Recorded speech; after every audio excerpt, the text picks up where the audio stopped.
अक्सर आपके बड़े बूढ़ों ने आपसे कहा होगा कि ये संसार दुख का मूल है और ईश्वर भक्ति उस दोष से दूर जाने का मार्ग है।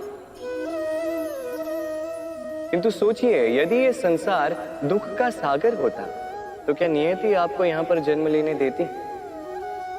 क्या ईश्वर यहां पर अवतार लेते? जब समस्याओं पर हमारा वश नहीं चलता, हम आरोप लगाते हैं इस संसार पर। यहां के लोगों सोचते हैं कि काश मैं यहां पे आया ही ना हो। एक किसान बंजर धरती पर जाता है और अपने परिश्रम से उसे लहलहाते खेत में परिवर्तित करता है। एक दर्जी जिसके पास एक सामान्य सा वस्त्र आता है, अपने परिश्रम से उसे एक सुंदर वेश में परिवर्तित कर देता है। आप भी परिश्रम कीजिए। ये महत्वपूर्ण नहीं है कि आप किस संसार में आए, ये महत्वपूर्ण नहीं है कि आप यहां कैसे आए।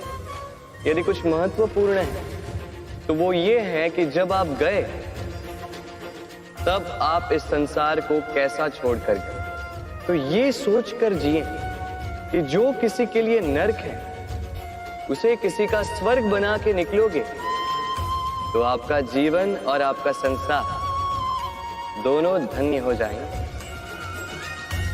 राधे राधे।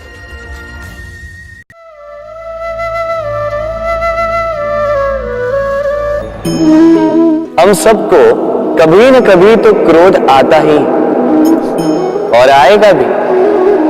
मनुष्य इन्हीं भावों से हम जुड़े हैं। किंतु ये क्रोध क्यों आता है, कभी सोचा है आप? ये क्रोध तब आता है जब हमारे मन के अनुसार कुछ ना हो, जैसे कभी कोई हमारी बात ना माने या कभी हमें पराजय प्राप्त हो जाए। किंतु इन सारी परिस्थितियों में आधार एक ही है कि कहीं न कहीं किसी न किसी स्थान पे हम दुर्बल हैं। क्रोध जन्म लेता है हमारी दुर्बलता से और फिर वो हमारी सबसे बड़ी दुर्बलता बन जाता है। यदि क्रोध को वश में न रखा जाए तो भ्रम जन्म लेता है। यदि भ्रम को वश में न रखा जाए तो विवेक व्याग्र होने लगता है और यदि व्याग्रता को वश में न किया जाए तो व्यक्ति का तर्क ही नष्ट हो जाता है। सोचने समझने की शक्ति शून्य हो जाती है और फिर उस व्यक्ति का पतन हो जाता है। इसलिए अपने क्रोध पर वश रखें और अपने मन को शांत होने के लिए करें।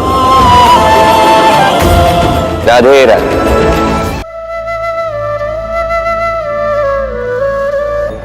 व्यक्ति किसी और वस्तु या भाव से परिचित हो ना हो, भय और भविष्य दोनों ही व्यक्ति के मन में सदैव रहते हैं, जिनका अस्तित्व व्यक्ति के अस्तित्व पे भारी रहता है।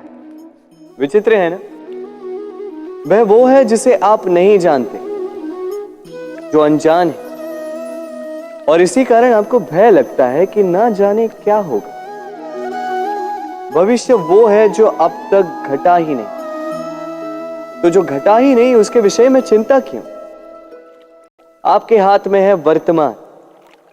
वर्तमान के कर्म सत्य मन से कीजिए और सोचिए ये कि अपने कर्मों को और कितनी श्रेष्ठता से किया जा सकता है। इसलिए आप विश्वास कीजिए, यदि वर्तमान के कर्मों को आप सत्य मन से करोगे तो भय स्वयं ही निकल जाएगा और भविष्य का फल अवश्य ही मीठा होगा। इसलिए भय और भविष्य से डरना छोड़ दीजिए, इस वर्तमान को जी। राधे राधे।